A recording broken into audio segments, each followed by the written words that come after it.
ओळखलात का मला? होय, मी सावित्री ज्योतिबा फुले बोलते. एरवी मी बोललेही नसते, पण तुम्ही माझ्या विचारांचे घोटून घोटून प्रेम केले. तुम्ही तर चक्क मला देवी बनवून फोटोमध्ये प्रेम केले. जमेल तेव्हा जमेल तसं तुम्ही सोयीनुसार कौतुक पण करता, पण दुखायचेच की तुम्ही मला गृहीत धरता. याचा आज मी तुमच्या पुढे खोलते. होय, मी सावित्री ज्योतिबा फुले बोलते.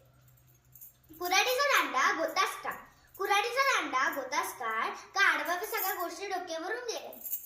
ज्या माझा वारसा सांगतात, ज्या माझा वारसा सांगतात, त्याच बैमान झाल्या. असं होय, मला कुठे पुढचे माहीत, मला कुठे पुढचे दिसले होते. एका वेगळ्या जगासाठी शिवाय शाप आणि दगडासोबत शेणही सोसले होते. तुमच्याच शब्दात सांगायचे तर रात्र दिवस घासले होते. आज मी कसले घाव देते. होय, मी सावित्री ज्योतिबा फुले बोलते.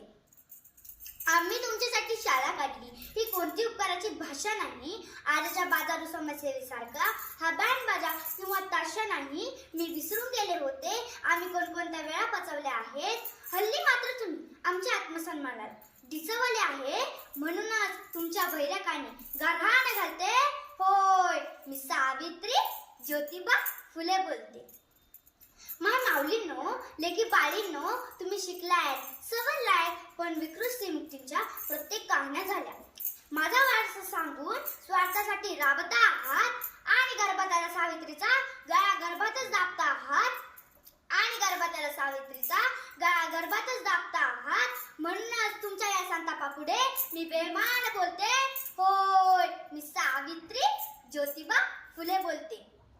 माझी खरी लेक तिची असत्यापुढे झुकत नाही. माझी खरी लेक तिची असत्यापुढे झुकत नाही. ती कोणत्याही बुवा बाबा पुढे आंधळेपणे मात्र टेकीत नाही. ती कोणत्याही बुवा बाबा पुढे आंधळेपणे मात्र टेकीत नाही. आमच्याच मातीत आमच्याच लोकांकडून दुजाभाव बघावा लागला. माझा फोटो लावण्यासाठी सरकारीची आड काढावा लागला. म्हणूनच लेकींनो, मी तुम्हाला बोलते. होय, मी सावित्री ज्योतिबा फुले बोलते. धन्यवाद.